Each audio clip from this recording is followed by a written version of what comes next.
So when you came home, what was your farm like? Well, I had two young brothers that had taken over the farm. I was used to working horses in the field. They had two tractors. I said, where are the horses? They're gone. Oh, gosh. What kind of tractors did you have? They had farm all. They had an A tractor and an H. What were they H's or something like that? What model were they? What model? Well, the H tractor was one of the heavy tractors, of course, and then the A was the smaller tractor. Okay. But the horses were gone. That's true. You missed the horses. I missed the horses. Yeah, I think you did. Well, when I was a kid, on my home farm in northern Illinois, we had an M and an H. Right. And that was a good combination. That M was a powerful tractor. It was, yes. It was a 3-bottom. Yeah. So it was. Well, they had an M later on then. I was going to say, they had I remember the M. They had the M There was an too. MTA, I remember. In fact, I Super still, M. my still has the old H tractor that he remodeled and fixed up. In my stepfather's will, and my brother is a farmer, it says the H International is to never, farm wall is to never be sold. So, of course, he's got really big equipment now. I don't know what he does at that age. He got an old 6-volt battery and Yeah. things like that. And then, but not too long after that, you left the farm. When I got out of the service, I never went back to the farm Oh, I see. because they had more or less taken care of the farm, and I got married in that time because I'd been going with my childhood sweetheart in high school for 7 years. And she waited for him until I came home. So I wrote her a letter. I said, I'm coming home, and when we get there in October, we get married. All right. And she said yes, obviously. Yeah, she said yes. So what did you do for a career after that? After that, I started working for an international harvester company that they opened up in Luray for a small business. We had international farm machinery, international trucks, and Oldsmobile automobiles. Oh, my gosh. So they hired me as parts manager right out of service. Well, he went broke in 3 years because he didn't know the business. Shoot. So then I got a job at Shenandoah National Park as a park ranger for 4 years. And somehow, when my first child was born, my wife was working in the bank, and I knew the cashier real well. He said, why don't you come to work in the bank while she's on maternity leave? So I went to work in the bank, and I stayed there for 31 years. Oh, my goodness. The same bank? Same bank. Oh, gosh. Well, they merged, of course. Sure. What were some of the positions you had at the bank? I was a vice president and branch managers of 2 different branches at the time. Oh, goodness. Did you work by any chance with agricultural loans or farm loans? We made a lot of farm loans. That's where we made probably most of our loans were to farmers. And so when did you retire? I retired at age 60 in 1983. And My wife passed away with cancer. And I said, no, it's only me now. I think I'm going to retire if I can make it. Because the banks kept merging and they kept changing computer systems, and I said, I'm getting too old to handle all this. Well, one of the things I liked about the smaller rural banks was they knew the farmers. We did. They know whose word was gold. They know who were the good farmers. I've seen that in my hometown. It's a small rural. Farmer would come in and he says, Tommy, I need $10,000 to buy cattle. I said, here's an open note, sign it. Yeah. You give me. I'll put that on your account. The big banks don't know the people like that. You have to know. You knew he had a good farm. He's worth 10 times that. Yeah, I always thought that was very important. What are some of the things you've done since you retired? Well, I tell you, when I first retired, I was at the point where I couldn't handle all the changes in the bank.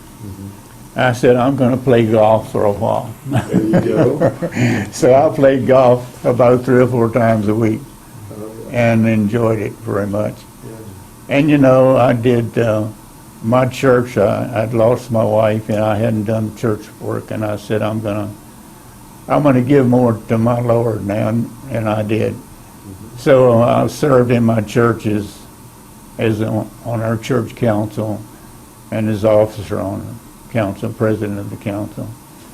So I did that until about 6 years ago, and I said, gentlemen, I'm going to step down and let the younger people said, don't put me back on the council anymore. So from then on, I'm doing my housework, yard work, and going to church and doing the best I can. I know how. Well, I've been retired 10 years. Have you really? And I pretty well got into the routine of it. I like it. It's a good life. You might be interested to know the last chapter that visited before you came in was from the Luray, from your home chapter. Right. Today. Right.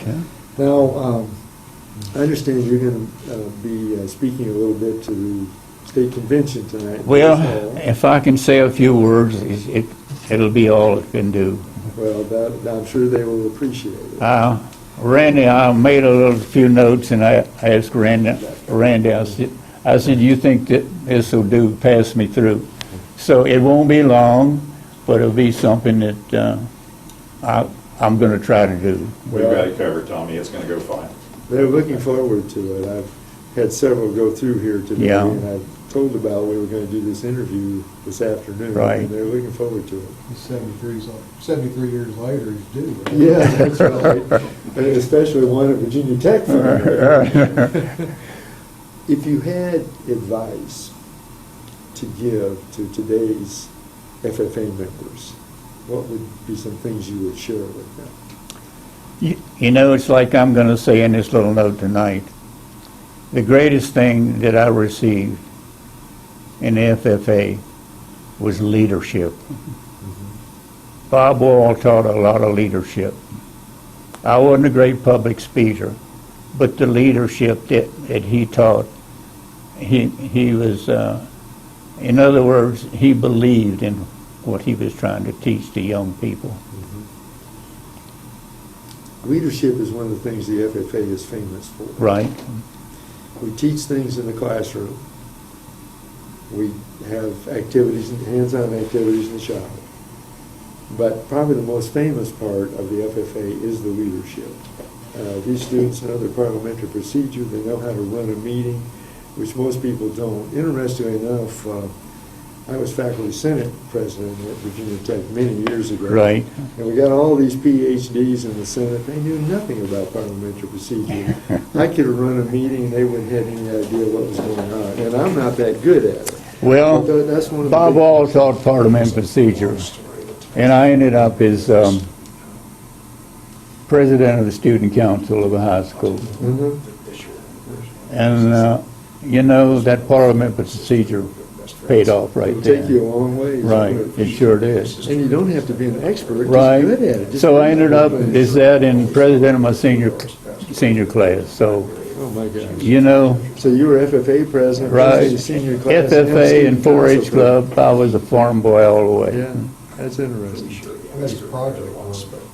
Oh, yes. We're also famous for our supervised agriculture experience, where you work with livestock and where you keep records. Right. Did you have projects like that where you kept records? I sure did. Okay. I had, I remember one year I had a brood sow that had 13 little ones. Oh, gosh. And I was what I had to do was to try and to get them to weigh a ton.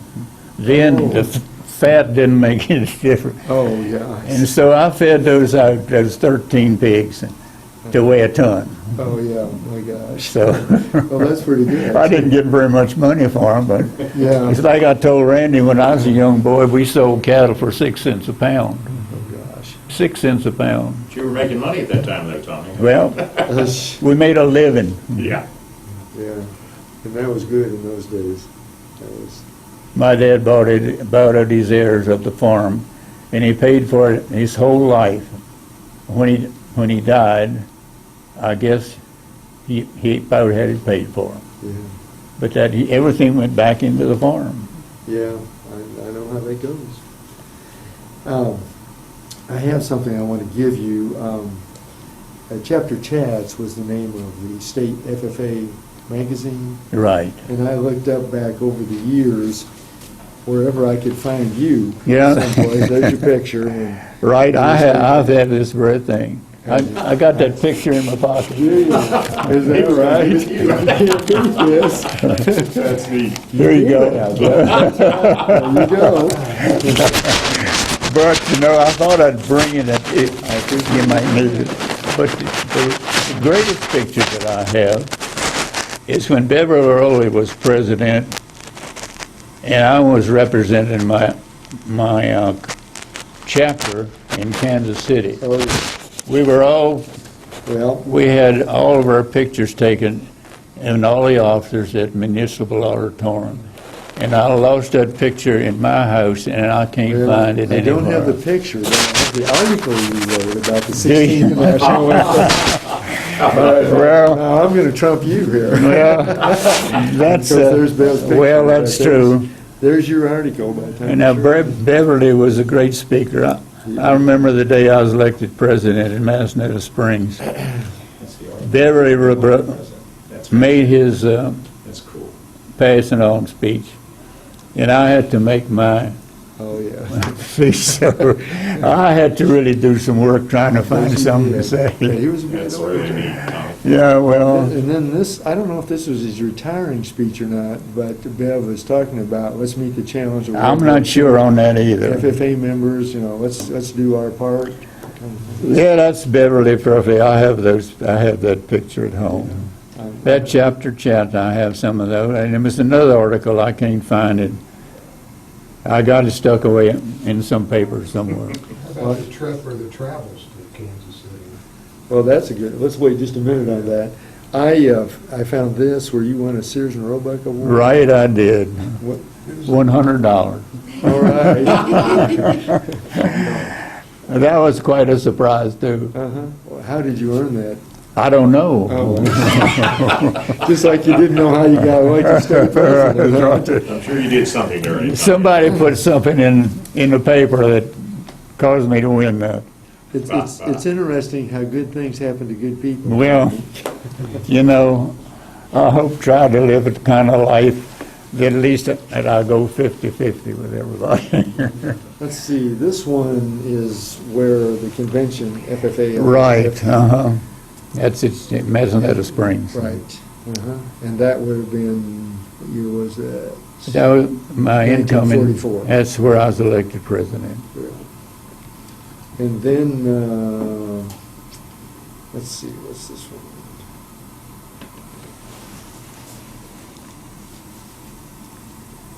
Okay, something about Francis Harris, elected president of state convention.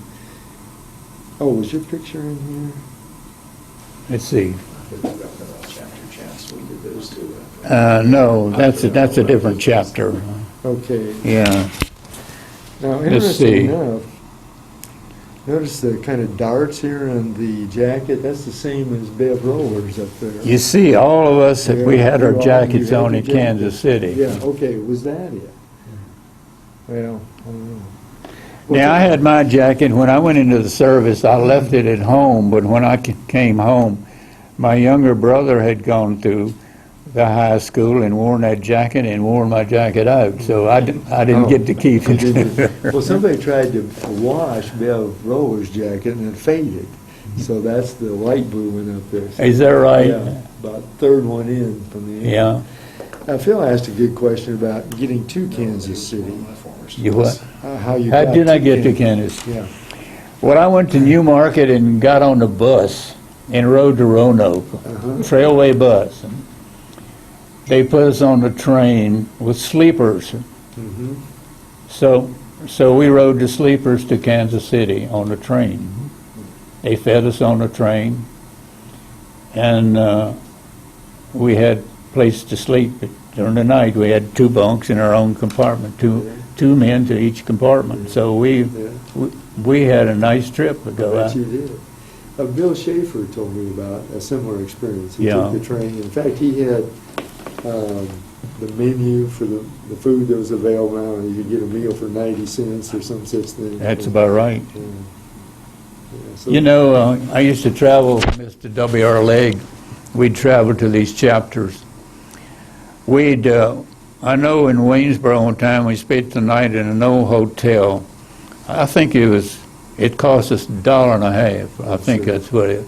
A lot of our meals were about 50 cents. Yeah, I don't know. That's the way, that's the way prices were then. Those days seem to be gone, don't they? No more 50-cent meal. That won't take care of a tip. Yeah, that's true.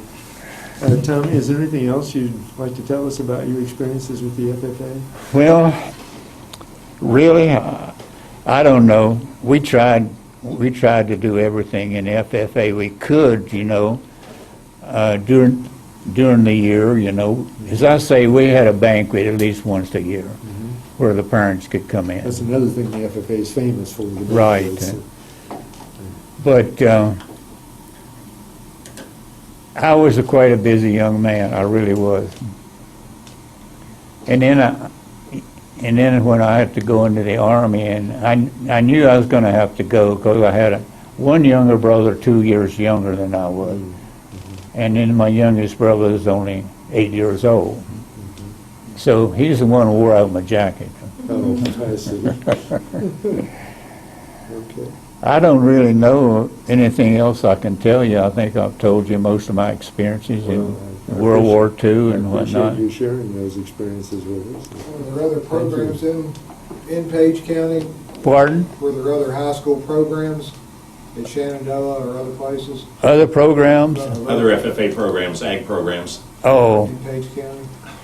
I just can't remember. I don't think Shenandoah had one until Yeah. considerably later. When I came along, Page County High School then had been built by then, and there was a program at Page County and Luray. And to my knowledge, there's still just two there, as far as I know. I think that's right.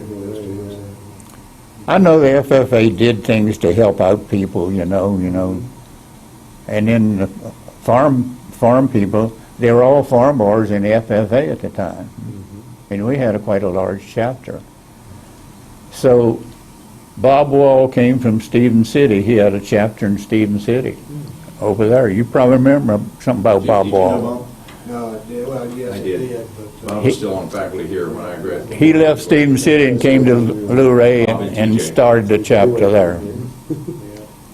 Well, Mr. Wall, of course, Stanley Reinhardt, C.E. Richards from Mountain Falls, all those guys knew each Yes. other. D.W. Robert told me there was a race that Mr. Richards and Mr. Wakeman had a race going when they left VPI the first time to see who would be back on faculty first. Oh, well, they both can. I can see that. All I can say, I met a lot of wonderful people and great people in the FFA. I really did.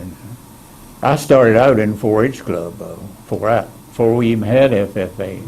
We won't hold that against you. I used to come for judging team in here at Blacksburg every week. Rode an old school bus all up, Route 11 from Newmarket. I was gonna say, didn't have an interstate in those days. We didn't have that interstate at all. Oh, gosh. Well, I really appreciate you doing this, and I'm looking forward to meeting you. Yeah, it's really good to meet you. Good to meet you, too. Yeah.